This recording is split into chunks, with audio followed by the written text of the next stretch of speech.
इस बार वो अपना चेहरा भी साथ लाया था। मुझे पार्क में चक्कर आ गए तो मुझे यहाँ घर पे छोड़ने भी आया था। यहाँ? अच्छा, तुम इतना घबरा क्यों रही हो? शायद तुम मेरी बात समझी नहीं। जी, समझते समझते समझ ही जाऊंगी। सलाम साहब। वालेकुम सलाम। सपना बीबी आपकी बड़ी तारीफ कर रही थी कि आप बहुत खुश मिजाज हैं। Oh yes yes, thank you. ये क्यों होने लगा मेरा भाई? ये हमारा मुलाजिम है रमजू। जरा सी भी टोन नहीं बनने देती मेहमान के सामने। मेहमान? ये हमारी नई मुलाजमा है रजिया। और ये तुमने डैडी का पुराना सूट क्यों पहना है? तो सामने बंगले के मालिक जरा शहर को गए हुए हैं। उनके खान साहब ने गली के नौकरों की दावत कर दी। मैंने सोचा थोड़ी देर के लिए मैं भी जरा इज्जत ओढ़ लूं।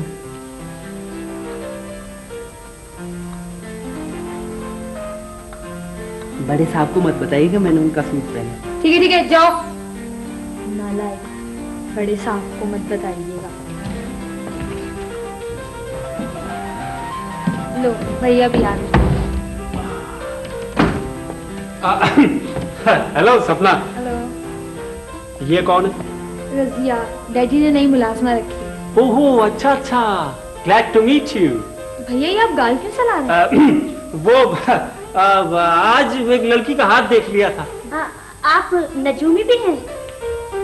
बाकायदा नजूमी तो नहीं हूँ, हाँ पॉमिस्ट्री बहुत जानता हूँ। मैंने माइकल एंजेलो की किताबें बहुत पढ़ी हैं। भैया माइकल एंजेलो तो मुसव्विर था। आपने कैरो की किताबें पढ़ी? हाँ हाँ। लेकिन केमिस्ट्री में ये चेहरे पे उंगलियों के निशान कैसे बन सकते हैं? वो शादी की लकीर पर इख्तिलाफ हो गया था। अच्छा। मैंने कहा कि आपके हाथ पे शादी की 3 लकीरें हैं, तो उसने कहा हाथ का प्रिंट ले जाइए, घर जाकर गौर से देखिएगा। अच्छा, तो ये उसी के हाथ का प्रिंट है। Shut up, shut up, shut up.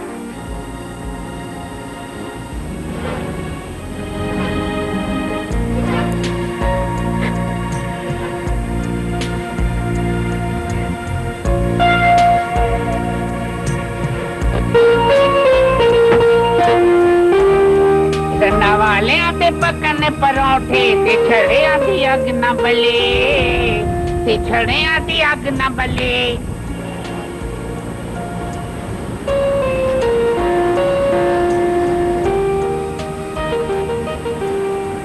Excuse me, थोड़ा सा वक्त दे सकेंगे? No no not at all, मेरे पास घड़ी नहीं है। But who are you? मेरा नाम तहमीना है। मैं एक रिसाले से वाबस्ता हूँ। एडिटर साहब ने कहा एक अच्छा सा फीचर लिखो। आप इस पाइप में रहते हैं? जी हाँ हाँ, और कहाँ रह सकता है मुझ जैसा बेरोजगार आदमी। You know I belong to a seasonable family but no job. This is the complication of the situation of the horizontal of the human being, you see. हाँ, फिर तो आप हमारे रिसाले के दफ्तर में भी काम कर सकते हैं। अच्छा, जॉब मिल जाएगी मुझे? अच्छा तो चलिए, अभी चलिए, अभी चलिए। आइए आइए आइए। ये मैंने घंटी क्यों बजा दी? चपरासी तो है नहीं यहाँ कोई। एक साहब मिल गए हैं अजीब से। रहते हैं पाइप में लेकिन पढ़े लिखे लगते हैं। अंग्रेजी तो फरफर बोलते हैं। तो फिर? सर उन्हें जॉब की जरूरत है, हमारे यहाँ काम करना चाहते हैं। अच्छा तो बुलाओ उन्हें। आ जाइए मिस्टर जेदी, आ जाइए। अरे हाजिर हुआ मैं। आदाब और तस्लीमात अर्ज करता हूँ बंदा परवर। आप बहुत खुश नसीब हैं कि मुझ जैसी शख्सियत से आपकी मुलाकात हो रही है। कैसे मिजाज हैं आपके? किसे बुला रही हो तमीना? उन साहब को बुलाओ जो पढ़े लिखे आदमी। पढ़े लिखे? What do you mean? शायद आप जानते नहीं हैं कि who is JD? I is JD. Oh, you are JD? Yes, I are JD. Mr. JD, GJD, I JD, Mr. JD matrix second division from Sargoda division. ठीक है, आपको कुछ लिखने लिखाने से भी दिलचस्पी है? दिलचस्पी?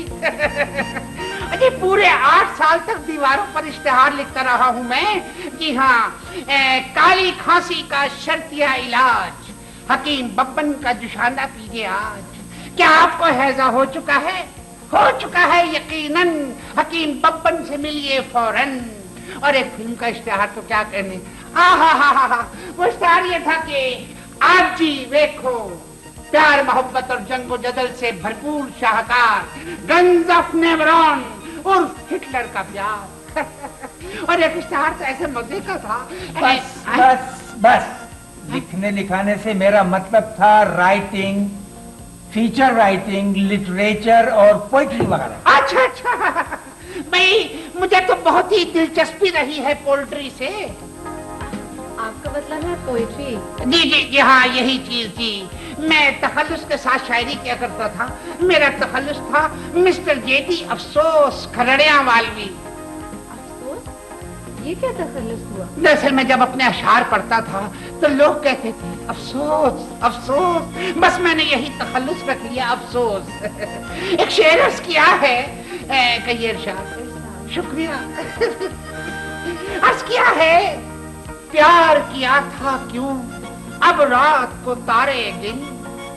वाह वाह वाह, मुकर्रर इरशाद। अच्छा, प्यार किया था क्यों अब रात को तारे गिन, ताना ना ना दिन, ताना ना ना ना दिन। बस मिस्टर जेडी, ये मानामा फुलझड़ी का ऑफिस है। हमें ना आपसे दीवारों पर इश्तिहार लिखवाने हैं और ना इस किस्म की शायरी करानी है। हमें चाहिए फीचर और मज़ामीन। अच्छा अच्छा अच्छा, तो ये आपका रिसाला माहनामा फुल, ये आपका माहनामा फुलझड़ी कब शाया हो रहा है? निकला नहीं है, डिक्लेरेशन की दरख्वास्त दी हुई है। जो कमाल है, रिसाला अभी निकला नहीं तो ये आप मज़ामीन किस लिए लिखवा रहे हैं एडिटर साहब? मिस्टर जेडी, रिसाला निकलने से पहले 6 महीने का मटेरियल एडवांस तैयार होना चाहिए। हमारी चीफ रिपोर्टर बिल्कुल ठीक कह रही हैं। Chief reporter? अच्छा, आप है चीफ रिपोर्टर? अच्छा, कोई बड़ी खुशी हुई। एक बात बताइए अपना एडिटर साहब के, ये बताइए कि मेरी पोस्ट क्या होगी इस दफ्तर में? आपकी पोस्ट होगी honorary deputy assistant additional joint editor. अच्छा, ऑनररी डिप्टी सब assistant additional joint editor. How busy man. तो हर इंटरव्यू के आपको 25 रुपए मिलेंगे। सिर्फ 25 रुपए? यानी जब रिसाला छपेगा, जब इंटरव्यू शाया होगा, तब ये काम कुछ दिहाड़ी बेसिस पे नहीं हो गया है? मैं इस दफ्तर में 1 मैन यूनियन बनाऊंगा। यूनियन? जी देखिए, अगर आप काम नहीं करना चाहते तो जा सकते। ये यूनियन खत्म।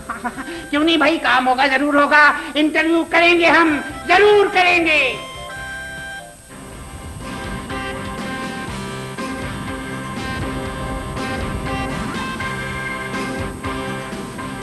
जरा बाहर आइए मोहतरम।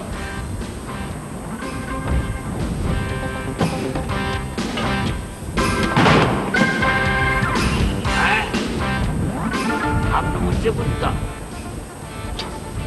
कौन हो तुम? यही तो मैं आपसे पूछ रहा हूँ कि आप कौन है? तो फिर किसी को आने दो। किसको? कोई आएगा, मुझे बताएगा कि मैं कौन हूँ। अजीब आदमी है आप। आपको यही नहीं मालूम कि आप कौन है?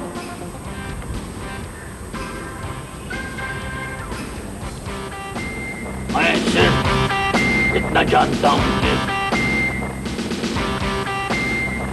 कोई मेरा पीछा कर रहा है, कोई मेरा दुश्मन जो मुझे मार देना चाहता है। उन लोगों को तो मैं जानता नहीं, लेकिन जिनके मकान पर आपने कब्जा कर लिया है ना, वो मिस्टर जेडी अगर आ गए तो आपका गला दबा देंगे, सीधा कब्रिस्तान पहुंचा देंगे आपको।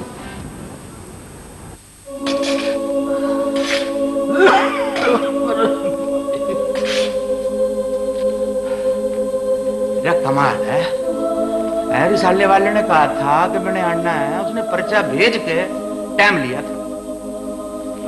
हेलो हेलो हेलो मिस्टर गोरकन, सॉरी, मैं जरा लेट हो गया। वो भाई जी बड़ा इंतजार कराया आपने। उधर एक मुर्दा जो है वो चांस पे रखा हुआ है। कि मुर्दा चांस पे? वो जी वो तो रखे रखे ठंडा हो गया, सीट नहीं मिल रही इसको। अच्छा, मैं माफी चाहता हूँ। यहाँ आने से पहले दरअसल मैं एक बहुत बड़े सरमायादार के पास इंटरव्यू का वक्त लेने गया था, लेकिन उन्होंने मिलने से इनकार कर दिया। तो सरमायादारों के पास जाने की क्या जरूरत है आपको? यहीं रहें, आखिर एक दिन सबने यहीं तो आना है। ये आपने बिल्कुल सही कहा। अच्छा ये बताइए कि आपका नाम क्या है? हमारा नाम चिरागदीन गोरखन। चिरागदीन गोरखन। भाई बड़ी खुशी हुई आपसे मिलकर। क्या हो गया? आप पहले जिंदा आदमी हैं जिसको गोरखन के साथ मिलकर खुशी हुई। अच्छा, आपसे मिस्टर मिस्टर चिरागदीन, एक सवाल है कि आप लोग कब्र अंदाजन कितनी गहरी खोदते हैं? यही कोई 1 फुट। सिर्फ 1 फुट? जी ज्यादा खोदते हैं तो नीचे वाले मुर्दे को एतराज होवे। क्या नीचे भी मुर्दा होता है? जी मुर्दे के नीचे भी हाँ मुर्दा होए। क्या मुर्दे के नीचे भी मुर्दा होता है? हाँ, तो अंदाजन एक कब्र में कितने मुर्दे होते हैं? बस आप यूँ समझ लें कि आपके साइज के 5 हो। मेरे साइज के? अच्छा, तो जनाब आपको पता है आजकल कई मंजिला कब्रें बन रही हैं, फ्लैटों की तरह फ्लैट। अच्छा, यानी आप पुरानी कब्रों को रिकंडीशन करते हैं, लेकिन ये कोई अच्छी बात तो नहीं है कि एक ही कब्र में कई तो जनाब वो मजबूरी है हमारी। हाँ जी, हम देख नहीं रहे कि कितना रश है यहाँ पे। रश है तो क्यों है यहाँ इतना रश? खाने पीने की चीजों में मिलावट, नकली दवाएं, पर गरीब लोग तो बड़े डॉक्टर के पास पहुँच नहीं पाते। समझ रहे मेरी बात को? जी। और वो जो अपनी बजट है ना, उसमें सेहत के सिलसिले में क्या रकम रखी जाती है थारे को पता है? जी। और सड़क पे लोग एक्सीडेंट में मर जाते हैं, सारा पता है थारे को, पर हमारे से पूछना चाहते होता। नहीं, आपने सही कहा। अच्छा, आप ये बताइए कि कब्रिस्तानों की हालत इतनी खराब क्यों है? हाँ, जिंदाबादियों की हालत तो जैसे बहुत अच्छी है ना। नहीं, मेरा मतलब ये था कि आप लोग इतनी कमजोर कब्रें क्यों बनाते हैं कि एक बारिश में बैठ जाती है? जनाब आप ये बताएं, कभी आपने सुना कि हमने बजरी या वो सीमेंट को इस्तेमाल की कब्र में? नहीं। कोल तार? नहीं। हाँ जी। और कभी टेंडर कोई सुना अपने कब्र का हमारे नाम पे निकला? नहीं। हाँ जी, ये जो बड़े बड़े करोड़पति है ना, ये बड़े बड़े टेंडर पास करा के सड़कें बनाते हैं, और एक बारिश हुई और सड़क हो गई खत्म। उनसे तो किसी को कोई तकलीफ नहीं है, सारे हमको कोसने पीटने देने आ जाते हैं। ये आपने बिल्कुल सही कहा। अच्छा ये बताइए कि ये जो तजवीज है कि कब्रिस्तानों के गिर्द 4 दीवारी जरूर होना चाहिए, तो इसके बारे में आपका क्या ख्याल है? ये जो तजवीज है कि कब्रिस्तानों के गिर्द 4 दीवारी जरूर होना चाहिए, तो इसके बारे में आपका क्या ख्याल है?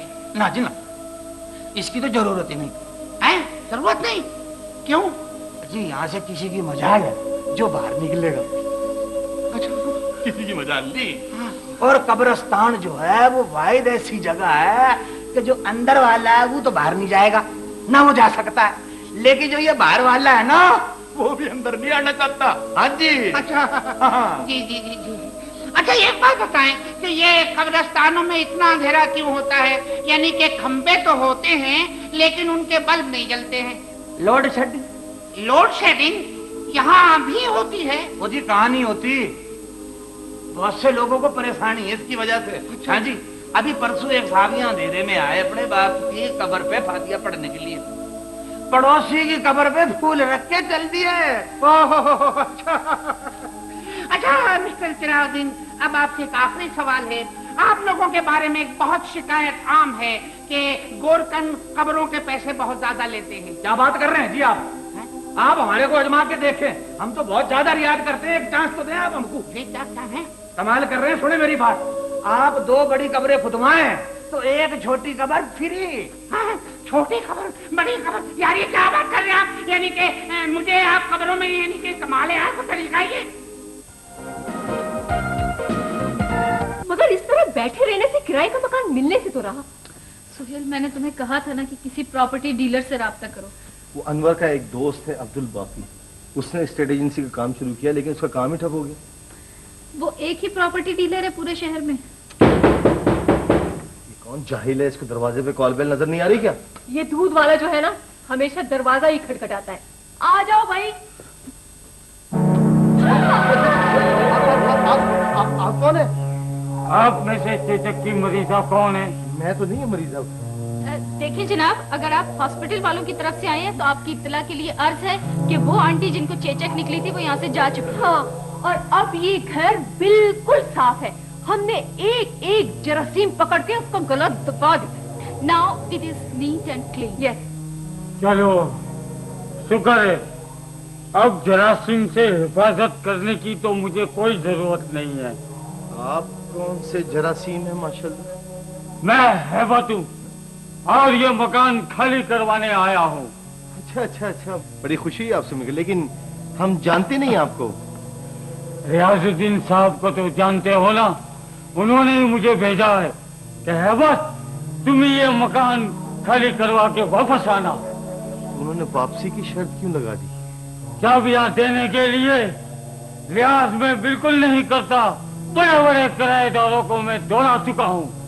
फाइटिंग में भी मैं एक्सपर्ट हूँ। माशाल्लाह। वैसे आपकी जान शान भी ठीक ठाक ही है। एक्सरसाइज भी मैं करता हूँ। ये देखिए मेरी मसल, ये देखिए, अभी इसे मैं निचोड़ दूं तो इसमें से असली घी टपकने लगे। टपक। बर्तन लाना, बर्तन। नहीं, रहने दीजिए प्लीज। चाचा मियाँ, हेलो, रहने दीजिए, हमें सफाई करनी पड़ेगी। ज़बानी बातचीत ठीक है।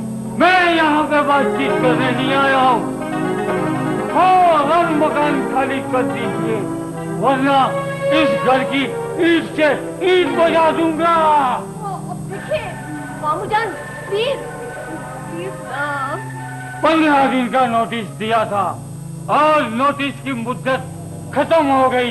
बात सुनो, मेरी बात खत्म हो गई है। इससे पहले कि तुम्हारी जिंदगी की डेट एक्सपायर हो जाए, चलो इधर से। तुम मुझे धमकी दे रहे हो? अरे धमकी की क्या बात करते हैं आप? भाईजान अगर जोर से खांसे ना तो दम निकल जाएगा। लेकिन ये नहीं खा सकते। सुहेल, आप बाजार जाए ना तो वो छुरी तेज करवा के ले आइएगा। तो सब्जी कैसे काटेंगे आप लोग? कुल्हाड़ी से। ओहो, कुल्हाड़ी की क्या जरूरत है रूबी? रखे जो है 3 खंजर। तो क्या खंजर से आप लोग सब्जी काटते हैं? अब क्या करें, मजबूरी है। तलवार वेल्डिंग के लिए गई हुई है और वो बड़ी वाली आरी सबा ने कहीं छुपा दी है। ओहो, कैसे ना छुपाती रूबी? भाईजान का जब भी किसी से झगड़ा होता है फौरन आरी निकाल देते हैं। मैं जा रहा हूँ, मैं खुदा हाफिज। सुनिए, एक गिलास फिनाइल पीते जाइए ना। हाँ। अरे नहीं, मुझे जरूरी काम याद आ गया, बस भी नहीं मिलेगी मुझे। तो बस का खर्चा क्यों कर रहे हैं? हम आपको मैयत गाड़ी में भेजेंगे। अरे नहीं, मैं जा रहा हूँ। अरे बात सुने। अरे बात ही खत्म। बात सुने। बात सुने।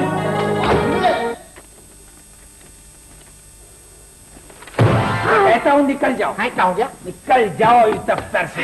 एडिटर साहब, मैंने बड़ी मेहनत से ये रशाद पे कलम लिखे हैं और ये आप देखिए रहिए। हरगिज नहीं, तुम्हारे लिए कोई जगह नहीं है इस दफ्तर में। आप देखिए मेरी बात सुने। देखो तो कैसे कैसे इंटरव्यू करके ला रहा है ये शख्स। पहले एक गोरकन का इंटरव्यू करके लाया और अब एक मदारी का इंटरव्यू करके ले आया। और मुझसे कह रहे थे चूरन बेचने वाला भी इनका वाकिफ है। हाँ बिल्कुल है। चूरन बेचने वाला। जी। और इन्हीं शख्सियात पर चलेगा ये रिसाला। देखिए आप बात सुनिए। अरे इन गरीबों के हालात भी लिखे हैं आप अपने रिसाले में। इन्हीं से चल रहा है ये सारा माशरा। पर तुम जैसा बेवकूफ अब इस दफ्तर में नहीं चल सकता। Get out. आई से गेट आउट। देखिए मेरी बात सुने एडिटर साहब। आप जरा देखें तनख्वाह के बगैर मेरा क्या हाल हो गया है इस दफ्तर में। सुबह नाश्ते में 6 टिश्यू पेपर खाए हैं पानी के साथ। ये क्या हो रहा है? आई से गेट आउट। इतना आहिस्ता? Get out. ये बात मेरी बात। अरे मेरी बात सुन। अरे मिलती रहिए। मेरी बात। अरे बात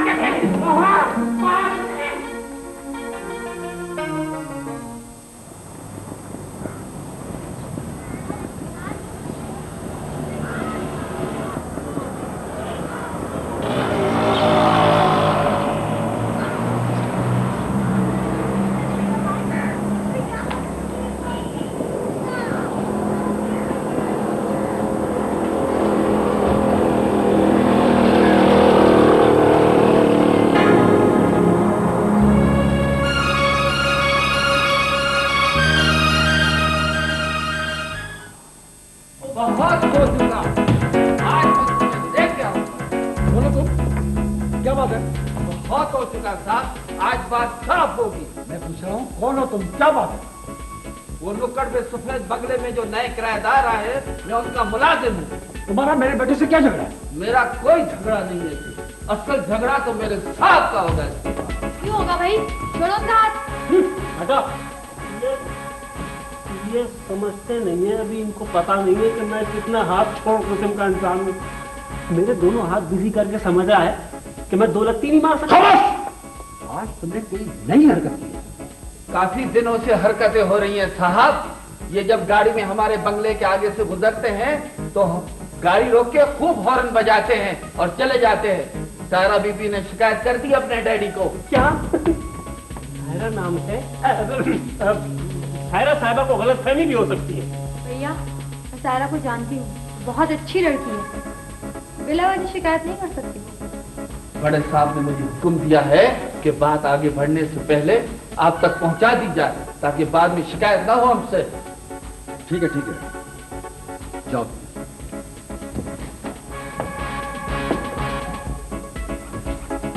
बेटे, ये अचानक हॉर्न कैसे बजने लगता है? पीप पीप। बेटे, मैं उसकी वजह पूछ रहा हूँ मेरी जान। वो कभी कभी मैं मूड में होता हूँ ना, तो गाड़ी चलाते वक्त रक्स भी करता हूँ, तो कभी कभी गलती से हॉर्न पे हाथ पैर पड़ जाता। हो सकता है किसी दिन तुम्हें सही रक्स कराने के लिए तुम्हें मेरा एक हाथ बढ़ जाए। सुना था तुमने? बात आगे भी बढ़ सकती है। Very bad, very sad. देखा सबने बेटी, आज उनका मुलाजिम मेरे बेटे को पकड़ कर रहा है, यानी सेठ बारानी की बेटे को। कल उस साहब ने अगर मोहल्ले वालों से शिकायत की तो फिर मेरी क्या इज्जत रह जाएगी यहाँ? बेटी वो बंगला है, कोई हॉस्पिटल नहीं है कि जहाँ हॉर्न बजाना मना हो। लेकिन भैया, वो बंगला आपका घर भी तो नहीं है ना, क्यों शोर करते हैं वहाँ पे आप? मेंढक बहुत है वहाँ।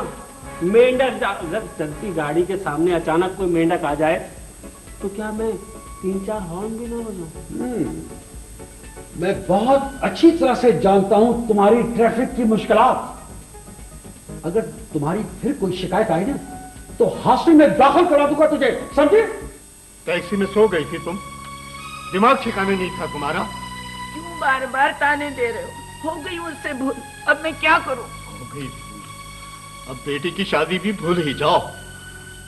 जिंदगी भर पाई पाई जमा करके जरीना के लिए थोड़ा सा जेवर और चंद जोड़े कपड़ों के बनाए,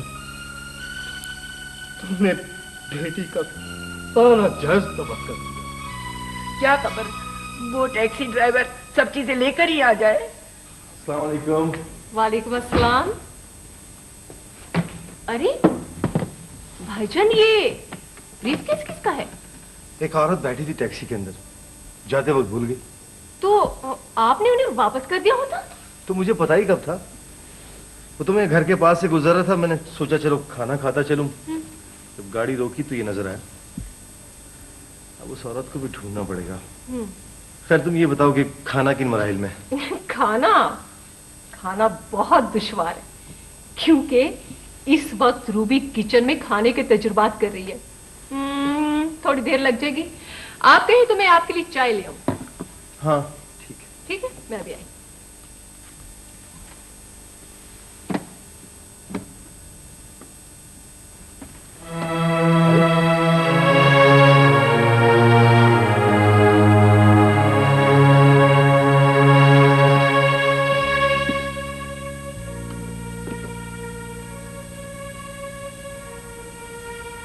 यही तो अलमिया है हमारे माशरे का।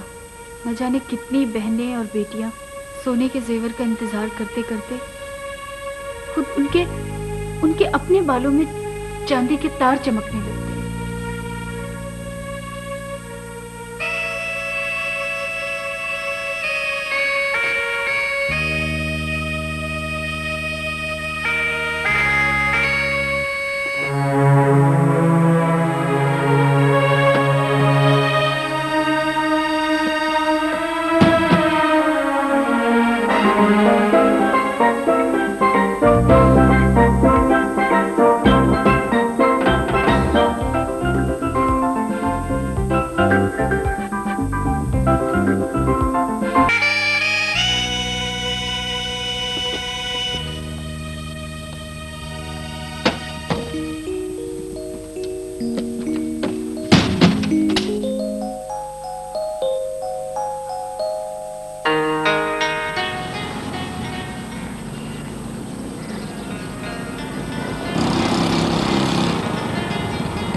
सुहेल भाई किसी का सामान वापस करने गए हुए हैं, बस आने ही वाले होंगे।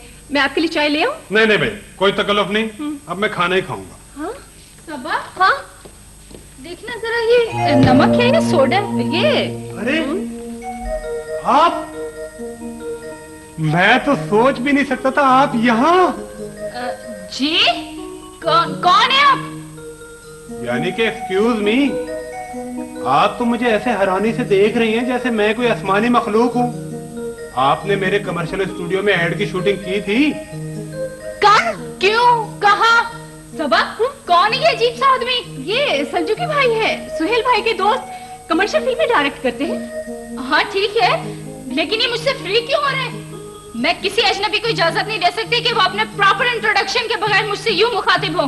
और आपने मुझ पर ये इल्जाम कैसे लगा दिया कि मैंने आपके कमर्शियल में काम किया है? ये क्या कह रही हैं आप? बिल्कुल वही शक्ल है। होनी भी चाहिए। इधर जो शक्ल बरसों से है वो मैं आपकी खातिर क्यों चेंज कर दूं? कैसे इल्जाम लगाया आपने कि मैंने आपके एड में काम किया है? बोलिए। मैं अब क्या बोलूं? संजू के भाई, ये मेरी सहेली एक करोड़पति बाप की बेटी है, इन्हें भला किसी एड में काम करने की क्या जरूरत थी? बिल्कुल ठीक कहा तुमने, बिल्कुल ठीक कहा। क्या जरूरत है मुझे किसी एड में काम करने की? खाम खा इल्जाम लगाए चले जा रहे हैं। मैं माफी चाहता हूँ, यानी कि एक्सक्यूज मी, लेकिन आप दुल्हन बनी हुई थी। दुल्हन? दुल्हन यानी कि दूसरा इल्जाम। आपका दिमाग खराब हो गया है, आप क्या कह रहे हैं? आपको मालूम है, एक गैर शादीशुदा लड़की को आप कह रहे हैं कि आप उसे दुल्हन बने हुए देख चुके हैं। ये कैसी बातें कर रहे हैं आप? कहीं किसी मिलते जुलते चेहरे की गलतफहमी तो नहीं हो रही संजू की भाई आपको? हो सकती है, गलतफहमी भी हो सकती है। वैसे आप याद करें, प्लास्टिक के बर्तन 10,000, बिल्कुल वही चेहरा है। तो वाह, अजीब और गरीब इंसान है आप। कैसे कैसे खब्तुल हवास लोगों को तुम्हारे भाई ने अपना दोस्त बनाया हुआ है। हाँ, आने दो सुहेल को, देख लूंगी मैं।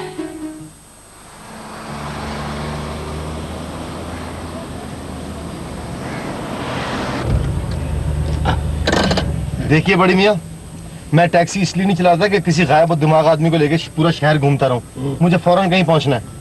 अरे ठीक है, तुम जहाँ जा रहे हो वहीं मुझे भी पहुंचा दो। जहाँ आपको जाना नहीं है वहाँ कैसे पहुंचा दूं? तुम कैसे टैक्सी ड्राइवर हो बेटे कि तुम्हें ये भी नहीं मालूम कि मुझे कहाँ जाना है? खुदा का वास्ता है आपको, आप जल्दी से याद कर लीजिए कि आपको जाना कहाँ है। लेकिन मैं पहले बेटे ये तो याद कर लूं कि मैं हूँ कौन। माशाल्लाह, मैं आपको तरीका बताता हूँ बेहतरीन सा। आप नीचे उतरिए हैं और उतर के याद कीजिए। चलिए। अच्छा अच्छा, 90 रुपए दीजिए। 90 रुपए? माफ करना टैक्सी ड्राइवर बेटे, मैं जहाँ से चला था, मैं कहाँ से चला था मुझे क्या पता। खैर कोई ना कोई तो जगह होगी वो जहाँ मैं चला था। बस मजे की बात क्या हुई मजे की बात ये हुई कि मैं जब वहां से चला तो जेब में पैसे डालना भूल गया। रहने दीजिए पैसे। आप बहुत बहुत शुक्रिया, आप उतर गए, आपका बहुत शुक्रिया। ये अपना बैग लीजिए, चलिए। अच्छा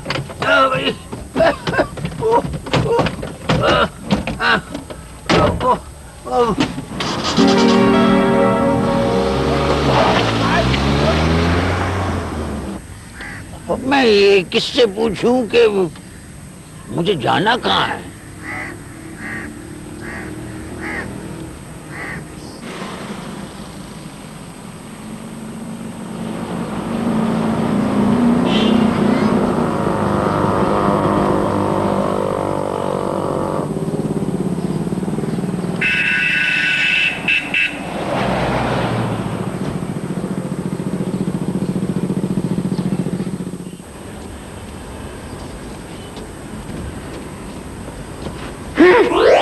ए भाई, ओहो बाबा जी, अरे बाबा जी, बाबा जी, ओहो, भाई कौन है आप?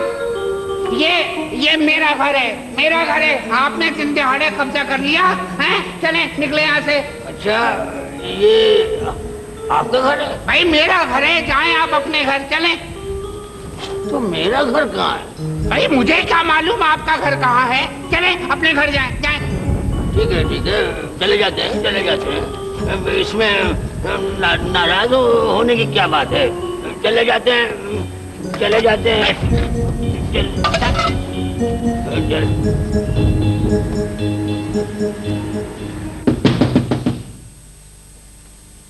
देखना तो जरीना के अब्बा कौन है? आ रहा हूँ भाई, आ रहा हूँ।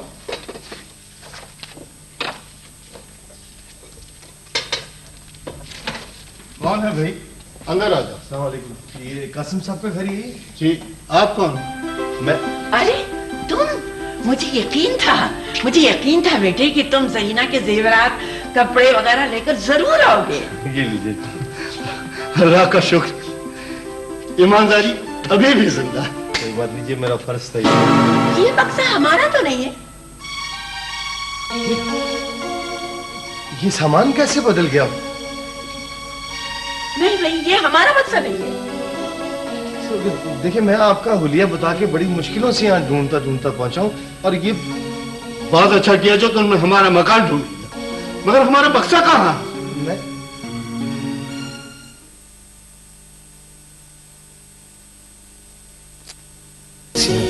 ऐसी बक्सा था उनके पास,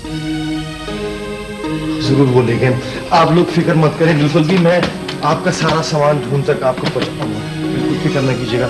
खुदा हाफिज।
टैक्सी वालों को यहाँ से जाने दिया, वरना उसकी टैक्सी जब्त कर लेता और उस वक्त तक वापस न करता जब तक वो हमारा बक्सा न दे जाता। तुम्ही जैसे लोगों की वजह से दुनिया में नेकियां कम होती जा रही है। उसकी शराफत थी कि वो आ गया, धोखेबाज तो नहीं था।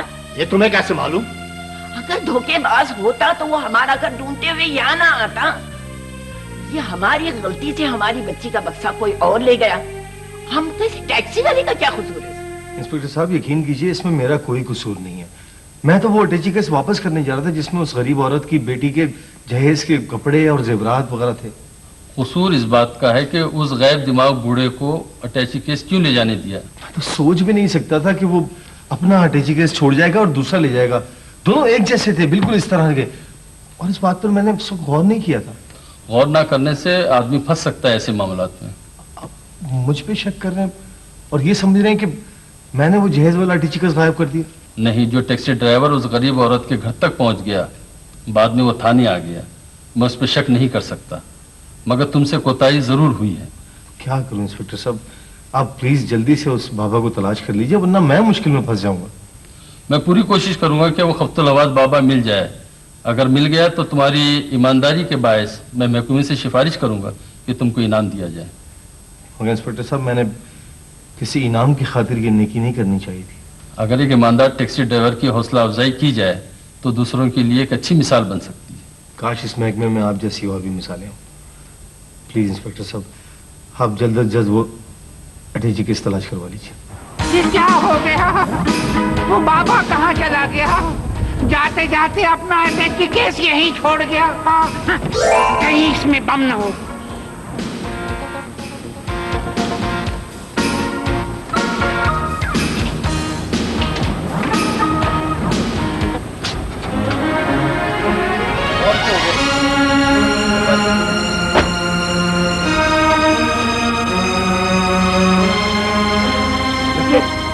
तुम